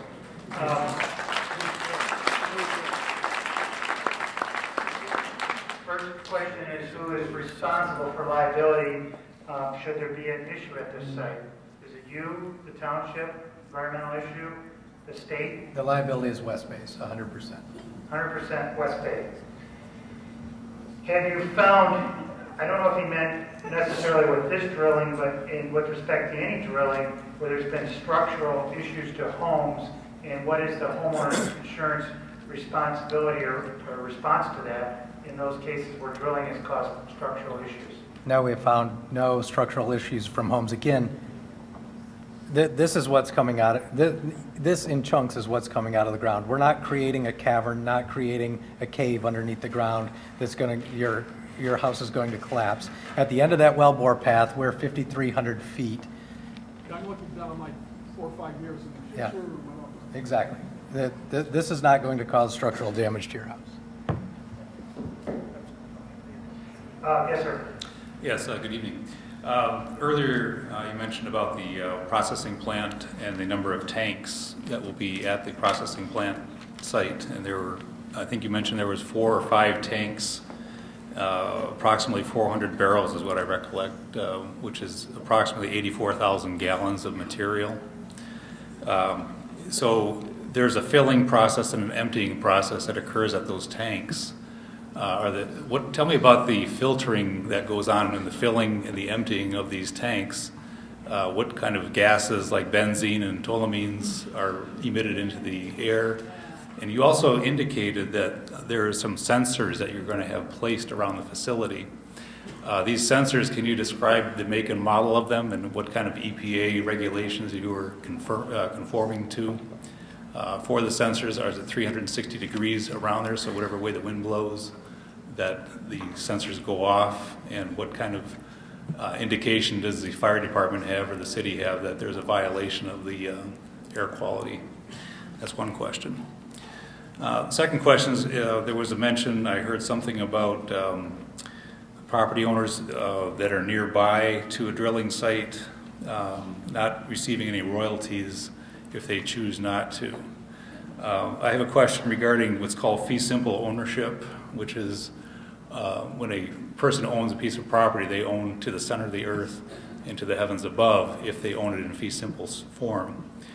Many of the subdivisions were platted after 1995, so the homeowners really don't own underneath their property, but those that do, if you're saying that they, if you're taking minerals from under their land, are you violating the fee simple principles, and is that a violation of the fee simple law? If you can explain that part of the compulsory pooling as well. It's a third question. On compulsory pooling, you effectively become an owner of the well with the oil company who's drilling the well. So you actually become an owner without the liability of anything that would occur. So as a potential owner, what % do you get as an ownership of the well if you are a compulsory pool? And the last question I have is, what relationship does West Bay have to a company called Jordan Development? Are you two separate companies, and what overlap of ownership do you have between the two companies? Thank you.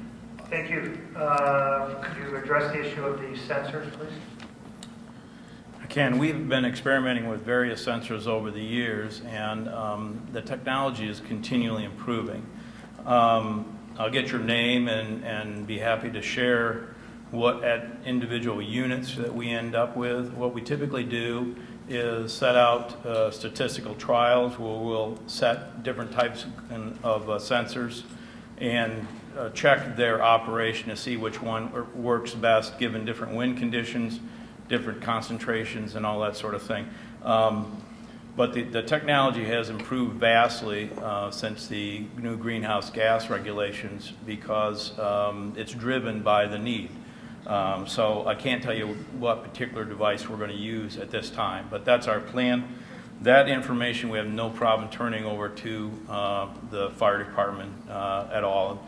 We welcome inspections however often they deem it necessary. They will have keys in a lockbox and be able to come in and look at everything, inspect everything, have a right to look at our groundwater well monitoring and all that sort of thing. As far as the, I'm going to try to get all your, it was a complex question. Be simple. Filtering and so forth. Yeah, the filters of the tanks, when the tanks empty and fill, there's gases. Yeah, it's a closed loop system. So when a tank is loading, as it evacuates, any gases will be recycled through the system and captured. They don't get vented. As a backup, we have an incinerator, but the system seems to be working pretty well elsewhere.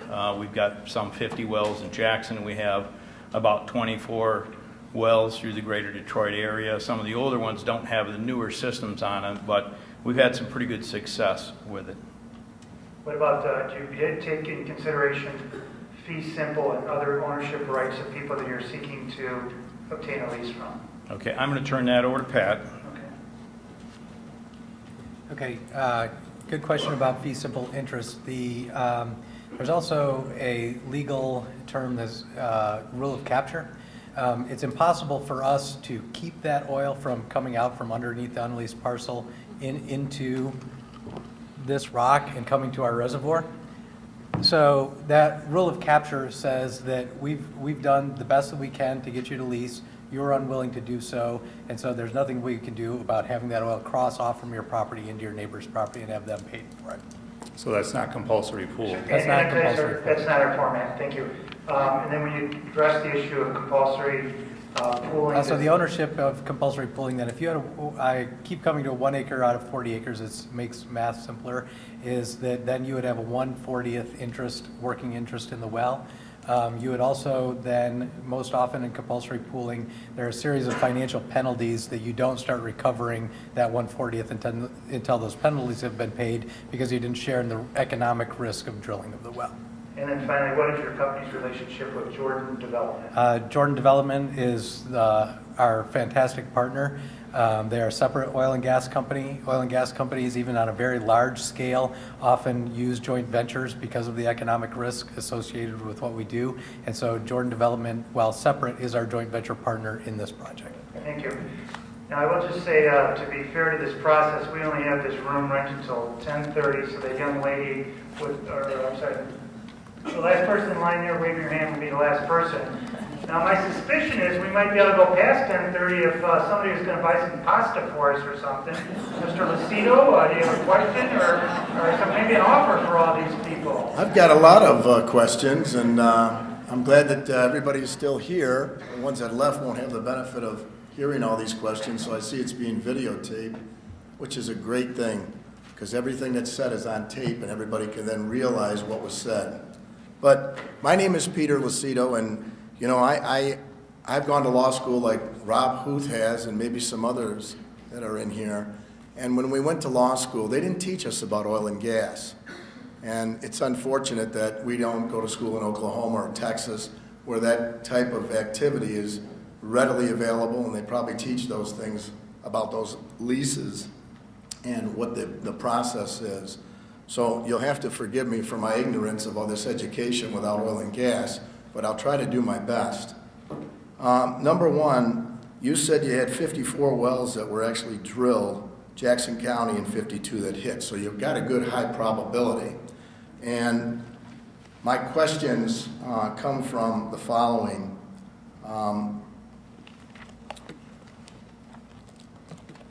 You must have did some testing that would provide you information that would allow you some data that would make it more feasible than less feasible to come out here and spend the money and start putting a rig up and doing what you're doing. So, that being said, when did you first come out to Shelby and begin any activity of any nature? How often are you audited by both the MDEQ and EPA, if ever? You indicated you're bonded through the state. I'd like to know how much the bond is. Like liquor is $50,000 to get a liquor for a bond to sell liquor. So how much is your bond? You indicated that you do have liability insurance. And I'd like to know what the limits of liability are and what those limits of liability cover. Other than property damage, does it cover environmental damage? In addition, I can tell you firsthand, I've read my homeowner's policy, I've called the company, and I've got an answer from them that's not a covered peril under the insurance policy. So therefore, a spillage of oil, an explosion at a site, depending on the type of explosion, it may be excluded under our own homeowners in the community. I suggest everybody, for the sake of an argument tonight, check with their insurance agent. The lease agreement that you have, you must have entered into some kind of land lease agreement with the landowner. Is that recorded or unrecorded? I'd like to ask that question. If it is recorded or not recorded, would you make it available?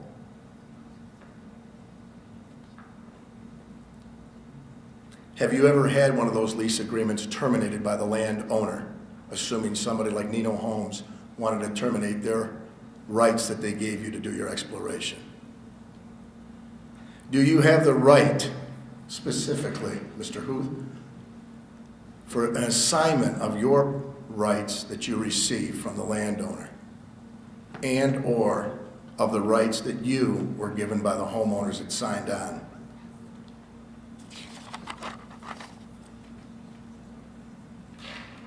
You've indicated already, and I believe we're being taped, that you don't have any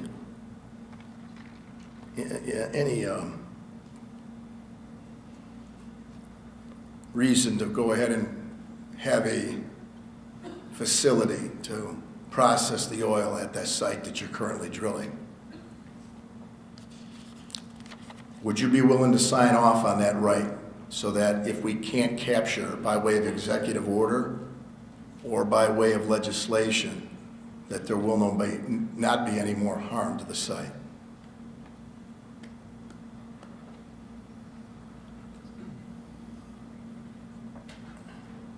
Do you plan on working with the homeowners and meeting with the homeowners on a regular basis for their concerns?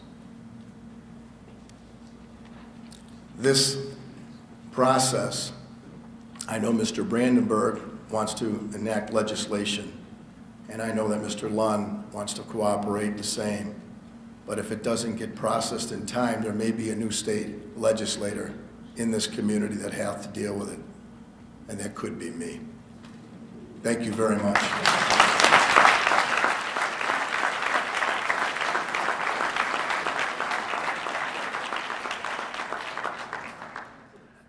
I went to law school with Mr. Lucido, and I just don't remember that kind of performance.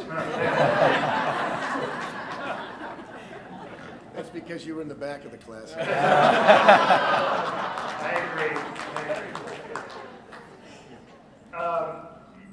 There was started off with a statement that you were hit 52 of 54 wells when you had this type of activity in Jackson County.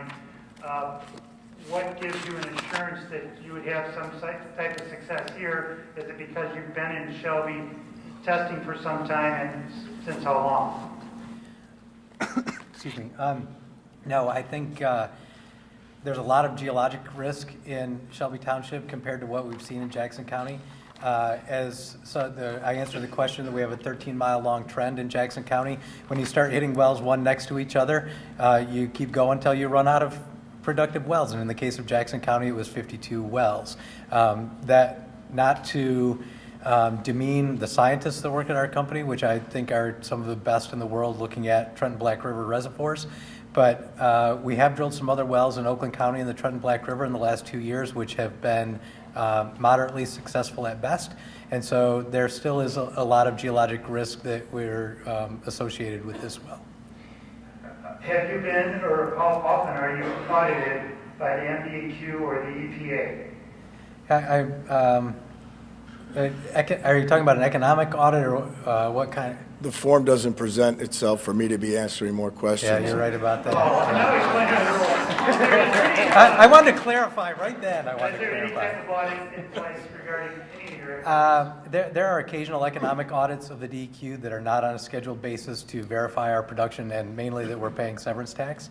There are audits by individual field personnel that come out to our sites, both to our facilities and to our producing wells. Jack Lanigan, I believe, was here last Thursday. He's the field rep for the DEQ in this area, and he spoke to a similar group last Thursday. He, as many of you I'm sure saw, was on that location, I would imagine, every day during the drilling process. How much is the bond amount you referred to in an earlier question? Tim, do you know the bond amount from the state? That's a blanket. I don't know the total bond. I'm sorry, I don't. Insurance. I'll tell you the second part, though, which is what is our blanket liability insurance, and that's much more significant than the bond. Our blanket liability insurance is $20 million. Would that cover environmental issues that your firm causes? It would. Have you ever had a lease terminated by a landowner? We have not. The terms of the oil and gas lease have a specific term to them.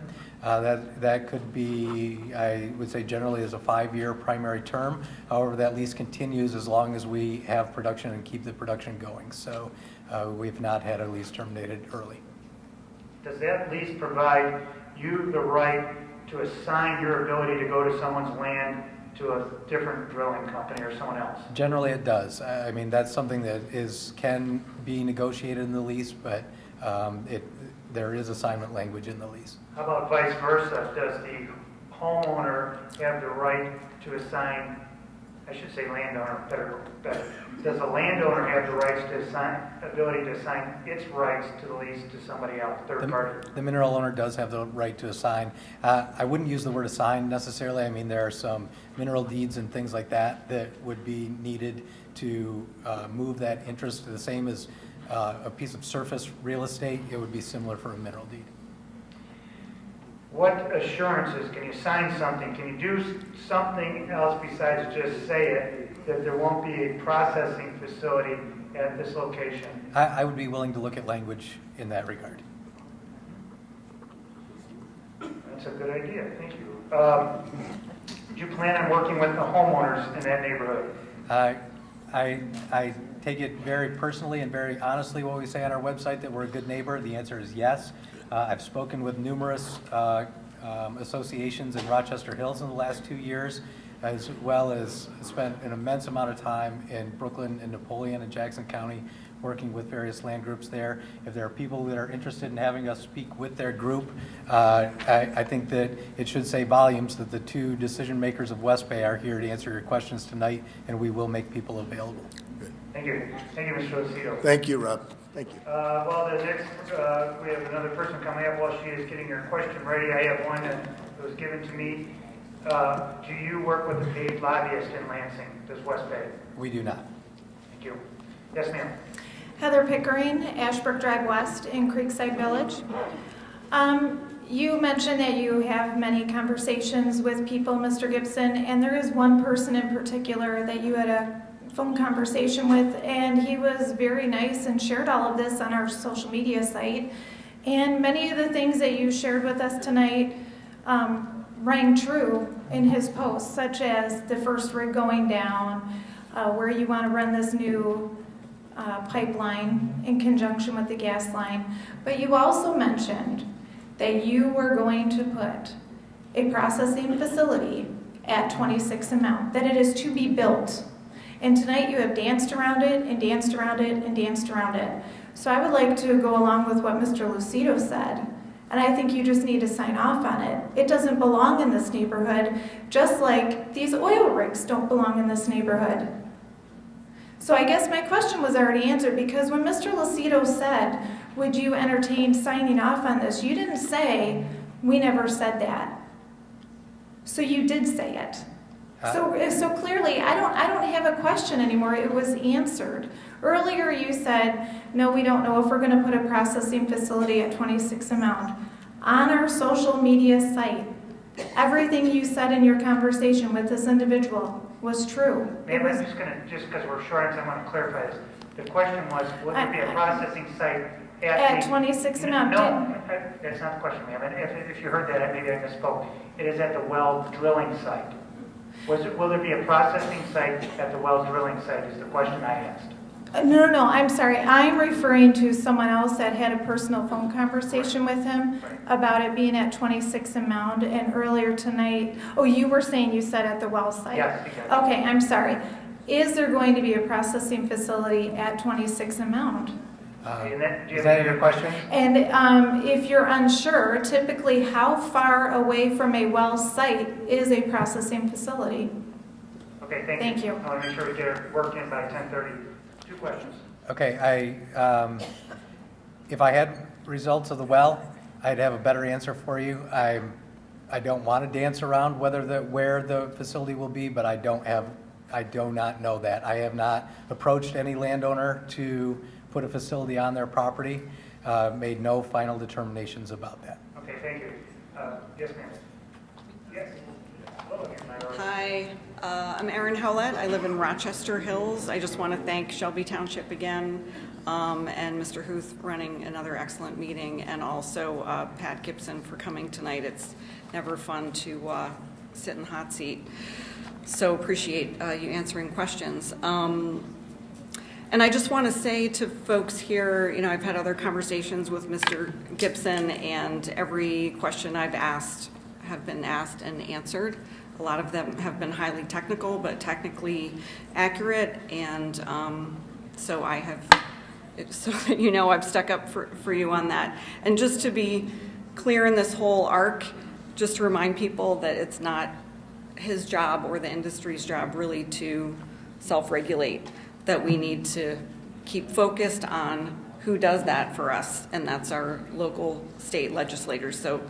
So as we're coming and kind of talking to Mr. Gibson, we got to know we need to transfer all that.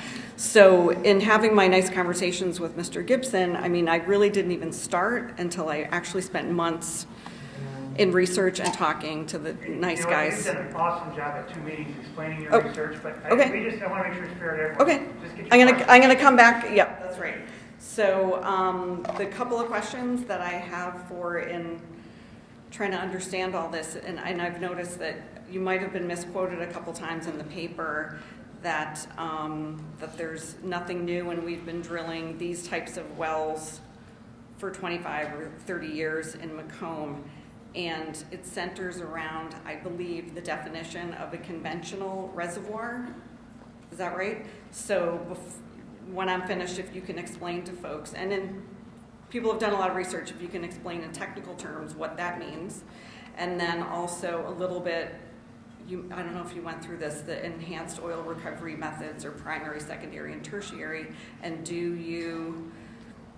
is it possible in the life of these wells, which could be 10 or 20 years, for you to permit for some of these other more enhanced technologies, particularly in lieu of the new bills that were passed in April that give a lot of tax credits for CO2, liquid, and gas?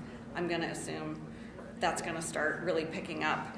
And it's my understanding that additional CO2 pipelines are for that. So people need to understand that when you sign a lease over the life of the well, if you can elaborate on that, these other forms of permitting over the years could be possible. And but with all that technicality, I just wanted to mention real quick a couple of things that aren't brought up is that the leasing process, as I understand it, is unregulated. I was told in Rochester Hills for quite a long time that it was. The DEQ OOGM does not regulate leasing. Okay, quick note, so, I want to make sure everyone gets your questions in. Right. Any other questions? So that's it. Thank you. You've done a lot of good work. Thank you. Could you explain conventional reservoir? Sure. Conventional reservoir, and when I speak of conventional reservoir, I'm speaking about something that doesn't require hydraulic fracturing. A conventional reservoir would be a reservoir that is produced based on the drilling technique that I have talked about at various meetings here, talked about again tonight. Unconventional reservoirs then, opposite of that, are reservoirs like you hear about in the Marcellus Shale in Pennsylvania or in North Dakota, where in those plays, virtually they find the hydrocarbons everywhere. They don't need a lot of science to, like as we do, to determine where the reservoir is. It's pretty much everywhere. They drill wells horizontally, use hydraulic fracturing, and produce the wells from an unconventional reservoir. So that's where I delineate between the two. There's various kinds of enhanced oil recovery methods, Yeah. including tertiary. Well, what are we going to expect here? Oil recovery, secondary, tertiary recovery methods. The largest Trenton Black River reservoir in the state of Michigan was the Albion Scipio field, which was discovered in the 1950s. That field recovered 150 million barrels of oil, and it did not require any secondary recovery. Technology changes a lot. I wouldn't be willing to say that there's not some technique that may increase recovery in the future that we may use. Would you have to get a permit if you change the method? We would. Secondary recovery permits come from the EPA. Okay, yes, sir. Thank you. Thanks for coming, by the way. You guys Thank have you. a tough job. In reference to the wellhead that we have here at 25 in DeQuinder, roughly how many gallons of groundwater do you feel that you'll be using? And what percentage of that groundwater will still be drinkable after you have used it? The second question refers to an earlier comment you had, and it refers to trust. And you kind of implored us to trust you. And I don't think it's so much an issue of trust as it is a matter of the oil industry's past record and simple statistics, if you will. About 30 minutes on the internet will make most people's hair stand on the end. The oil industry has had a lot of accidents, a lot of fires, a lot of explosions, a lot of spills. It's a tough industry. There are no two ways about that. And you mentioned that you stayed in touch with a number of the homeowners here. I know that you had talked to the homeowners in Rochester Hills in the Thornridge subdivision. You spoke to our group. It was discussed. The research was discussed among the residents. 93% of them voted against leasing the common areas in our subdivision to the oil industry. Can I get your question? Yes, here comes the question. In Texas, where they've experienced a lot more wells than we have here, they require a 1,000-foot setback because fire departments frequently cannot get within 1,000 feet of a wellhead fire or explosion. Can you help us understand why it is that we only have a 450-foot setback in a residential area? Thank you. Good questions. How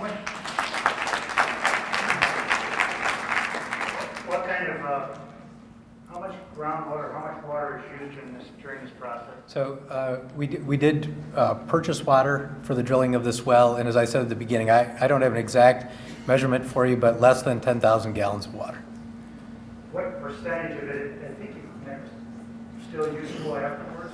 The fresh water that we used would have been disposed of in a disposal well. We do reuse our brine water.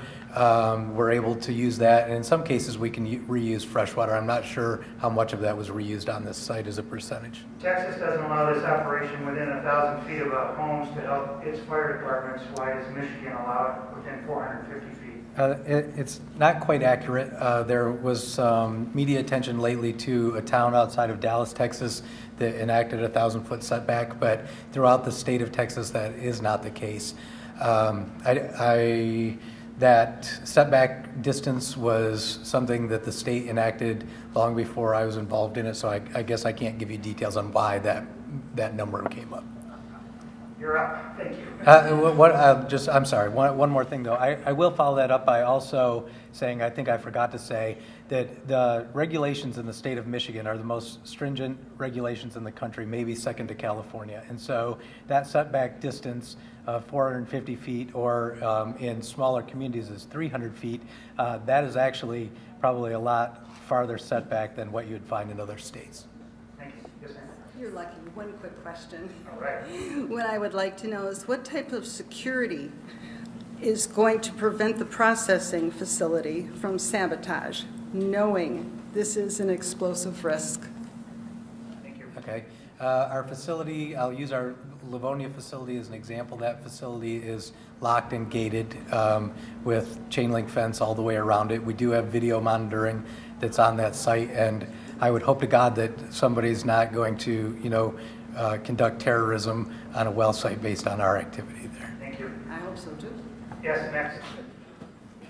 Hi. Hey. I'd like to congratulate you on lining up 0.4% of the population of Shelby on your side. I think you mentioned 290 residents. 290, that's correct. That's 0.4. Hey, sir, like your question, please. Okay, and I'm going to ask it a little differently than the councilman did earlier. Yesterday, Shelby voted a moratorium on future drilling. Tonight, Scioto Township, where I'm from, voted unanimously on a moratorium that would not only be 6 months forward, but also affect the well that you've already started drilling in Scioto. Earlier tonight, you described the two of you as the decision makers. Now, I know that you're going to confer with your lawyers. The lawyers are going to tell you that the current state law is on your side, but the people in these communities are not. So my question to the two decision makers is, regardless of what your lawyer tells you, are you going to respect the will of the vast majority of these two communities? Thank you. Okay.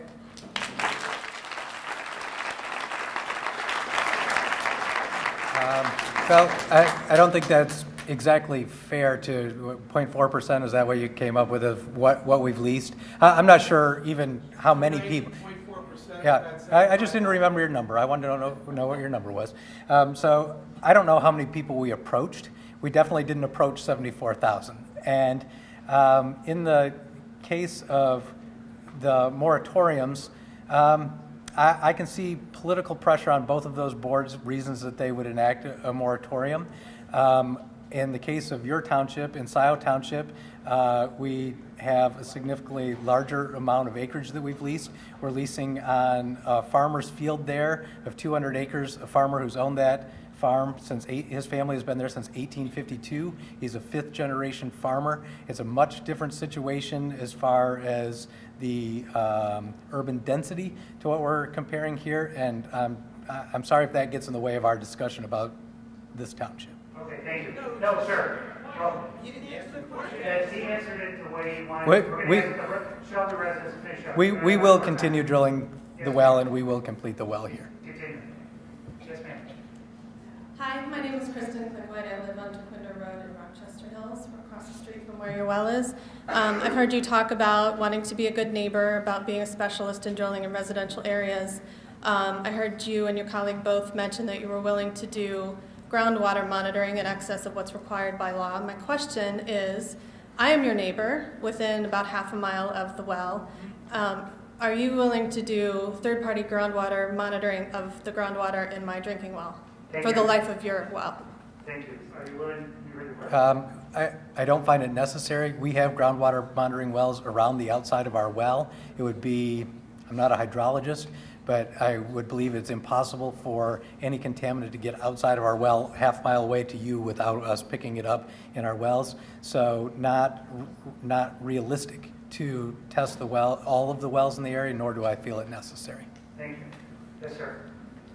Thank you, John Duffy, Muirfield Road, 26 in Mound area, Aberdeen sub.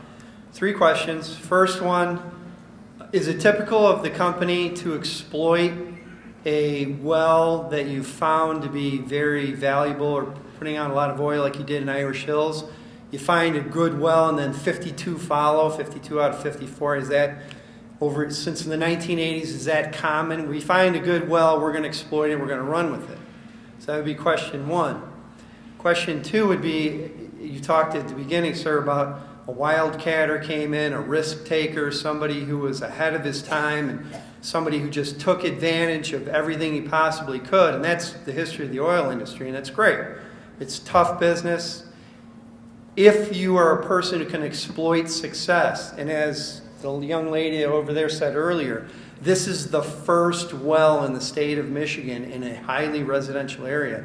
If it pans out, will you exploit that success and keep drilling in densely residential areas, because it will pay off? That would be question 2. Question 3 is asked by someone else. Is your background, do you have degrees in petrochemical engineering? Is your background in geology, like that gentleman, Mr. Grobel, was here earlier, to give us a little more background on that? And I appreciate it. Thank you, sir. That's it. Thanks. Irish Hills, is it typical for Irish Hills is something that we are very proud of as a company. It's a very significant discovery, probably a once-in-a-lifetime discovery to have a find that significant. Something that we're looking for, but I wouldn't anticipate it. Most of the things that we find are single wells. Should we expect that kind of activity here, though, if you find oil at this site? Too soon to tell. If we had results from this well, I'd have a better answer for you. What type of degrees do you gentlemen have? My degree is actually in history and political science, and Tim's degree is in petroleum engineering and geology. Thank you. Yes, sir. Hi, my name is Pete Sutliff. I live on Warren, down Van Dyke a ways here. And my question, several questions, very short ones. First of all, how many wells has your company dug so far since the beginning of the company? Go ahead. All right. And then the second question is, has your company or any of your partner companies, I think you mentioned Jordan Ventures or whatever it was called, have they ever utilized gag orders to stop leasees from talking about any damages that may have occurred from your activities? The third question is, if you have imposed such gag orders, would it prevent you from truthfully answering that question yourself? And those are my questions. Okay. How many wells has your company drilled? Hundreds. I don't know exactly what the number is, but it's hundreds, more than 200, I guess I would even say. Fair. 500. Yeah, a lot of wells. We're the largest producer in the state of Michigan and one of the top 70 independent oil companies in the country. Has your company ever used a gag order? We've never used a gag order, and I'm not saying that because I'm under a gag order. I've read some of the stories that you're referring to. I believe, some things about that. We've never been in litigation with a landowner where it ended up in that kind of a situation. Yes, ma'am. Hi, my name is Carolyn Tomeko, and I live on Parkview Drive, and I've lived here since I was 2. So I'm pretty sad about this because I moved in about 17 years ago with my family. I have no intention of moving, so let's try to stop this. My first question is, because I have a couple, you mentioned there's no water or ground contaminations due to casing failures. What about spills? What about other types of contaminations? That's my first question. My second question is, how far, like in miles, can you actually pump the oil or gas away from the drill? My next question is, do you have a lease with Nino Homes at 26 and Mound? My next question is, if you do, is it possible for us to see that lease or the other lease that you also have at the drill site currently? Are you with me, Mr. Huth? I'm there. Okay. My next question is, if you don't have any plans, as you've stated tonight, if you do not have any plans to do any further drilling at this point, why are you canvassing my street and the people that live on my street on Parkview to buy more mineral rights? Because you stated earlier today that you cannot drill unless you have sold these leases of mineral rights. I live there. I'm not selling. So my last, well, I think this might be my last question. Mr. Huth, this might be to you. Are there any laws on how far a production facility would need to be away from a residential home? And if there are not any laws, I would suggest that we create some type of ordinance for that. And I think this is my last question. But I have to double check my list here. It's kind of messy. Sorry. Okay, my next question is, how can you say that property values of homes have not been deteriorated or have not been affected when, in fact, you've never drilled before in a residential area?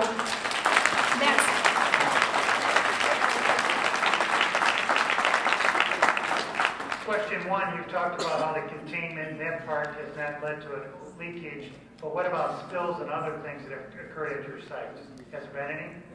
So I think specifically when I'm talking about that, I'm talking about contamination of groundwater. We, during our operation, have occasionally had hydrocarbons on the surface of the ground. They had to be removed in the soil. That does not result in something that goes outside of our site or outside of our facility, but is something that's contained, removed, and disposed of in EPA landfill. So when I say that, I'm talking about groundwater contamination, which is the main reason I'm talking about the casing program. How far can you pump the oil from the well site to get to a processing facility? It depends on the diameter of the pipe and the distance and the pump. You can add pumps and stages to move it further. You know, you live right... I'm talking about the drill by my house. That's the one I'm talking about. And you know the diameter of that, right? No, he doesn't. I would like to... I imagine there's different diameters that pipes that you could use. So what would be a range that you could pump the material from that site? We could up to several miles. It really, honestly, depends on what type of a pressure, upstream pressure you have and downstream pressure. Taking the gas lines that are all throughout your community, for example, that transports gas through for several miles. This product will have gas and oil, and the gas will assist that.